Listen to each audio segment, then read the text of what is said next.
इथे जाऊ नको, तिथे जाऊ नको, ह्याला बोलू नको, कामाला जाऊ नको, कुठल्या मित्राशी बोलू नको.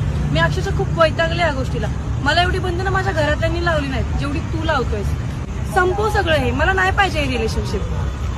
माझ्या अडवायच्या मागे माझा संशय नाहीये, तुझ्यावरचं प्रेम आहे. तुझं स्वातंत्र्य हिरकावून घ्यायचं नाहीये मला, पण तुझी काळजी वाटते. एक गोष्ट लक्षात ठेव, तुला या गोष्टीची जाणीव तेव्हा होईल जेव्हा तू अडचणीत असशील आणि तुला सावरायला मी नसेन.